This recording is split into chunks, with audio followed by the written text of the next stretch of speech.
No niin, nyt lähdetään kattoon se Citikan pakun rekkaus, kuinka meidän käy.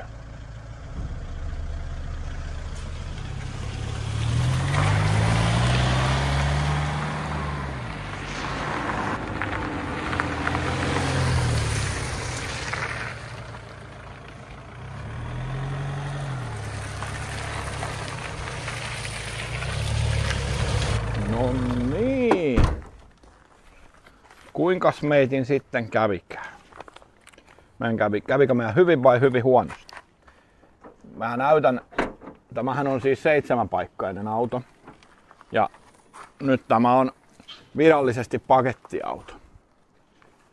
Täällä lukee N1 pakettiauto täällä paperissa. Se on nyt tehty pakuksi, muutoskatsastettu. Ja minähän hain muutoskatsastuksen jälkeen heti siinä tuoksinassa, niin kun tää on kerran pakettiauto, täällä on jotain Yamaha Centerin korruptiolahjoja. Otetaan täältä kävin tuolta hallilta hakeen tämmösen, ja siellä on vähän muutakin, mutta tätä on niin kaivattu ja kyselty. Siinä on tornikutosen osat ja koko kone on siellä ja vähän muutakin kaiken näköistä nippeliä ja nappelia. Elikkä mitenkä tämä operaatio nyt meni sitten? Auto on 2008, silläkin on merkitystä. Ja mitenkä ne penkit nyt pitää poistaa? Turvavöistä en sano oikeastaan mitään. Tässä tapauksessa ei ollut väliä mitään, saa jäädä. Nehän voi olla sidontavälineinä siellä, ne turvavyöt. Joissain vehkeissä, jos on turvatyynyjä esimerkiksi penkeissä, niin se on vähän monimutkaisempi asia. Tässä on vaan ne tunnistimet siellä vöissä ja penkeissä, että jos kesken ajon esimerkiksi avaa turvavyön, se rupeaa kiljuun tuolla. Ja kun sä istut siinä penkillä, niin se näyttää tuolla taulussa, että onko siinä ihminen vai ei. Mutta ei tarvinnut koodata mitään tässä autossa. Eikä tarvinnut pistää turvavyön niitä lukkoja takaisin tonne piuhoihin kiinni. Ei huutele yhtään mitään.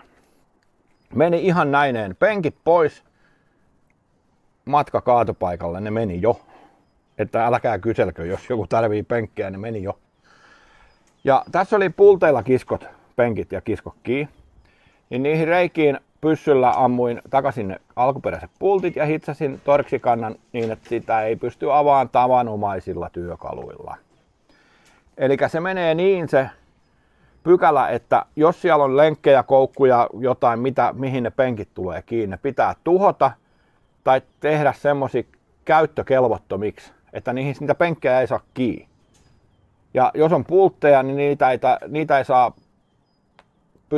niitä ei pitäisi pystyä avaamaan tavanomaisin työkaluin. Kauhean vaikea selittää. Ja tavanomaisiksi työkaluiksi lasketaan räikkä, hylsy, lenkki, ruuvimeisseli, torks, tämmöiset kaikki. Eli sen verran tuhota, että se ei käy ihan tosta vaan se penkkien takaisin laitto.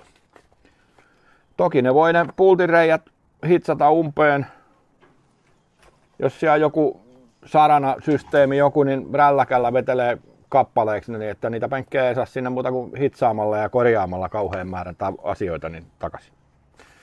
Se on semmoinen, tää on vähän tämmönen omituinen systeemi, mutta näin se menee. Nyt siihen kannattaa pistää sitten ainakin tässä tapauksessa joku vaneri päälle, että se on mukavempi. Nythän se on semmoinen tämmönen toi lattia. Ja. Joo. Ja sitten, kun tämä tapahtui nyt tänään vasta tämä muutoskatsastus maksoi 50 €. Heti tulee voimaan ja verot päivittyy vuorokauden kuluessa. Eli uusi verotieto näkyy Trafilla vasta seuraavana päivänä. Ja soitin sinne sitten ja kysyin, että ystävällinen rouvashenkilö, taikka oliko hän neiti, en tiedä, laski mulle sitten tämän auton veron, mikä se on nyt pakettiautona. Henkilöautona se on 668,68 € per vuosi, kaikkinensa.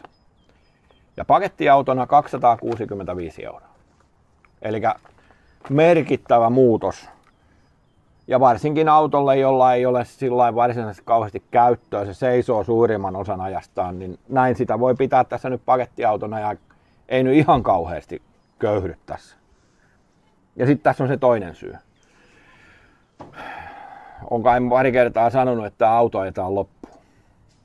Niin näin se on nyt tässä käytössä sitten tämmöisenä. Ajellaan se nyt sitten finaaliin. Siellä on nyt 591 ja risat. Kohta se 600 000 on täynnä.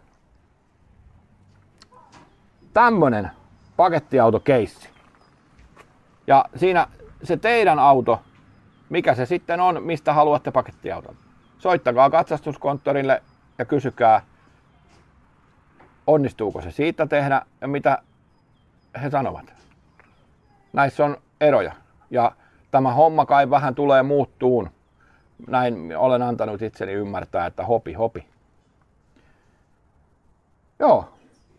Me ruvetaan purkaan romukuorma. Siellä oli jonkun mäntäkin. Minkähän mäntä se on?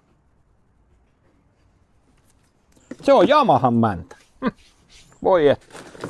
Joo niin on. Siellä oli Yamahan öljypumppukin samassa reijässä.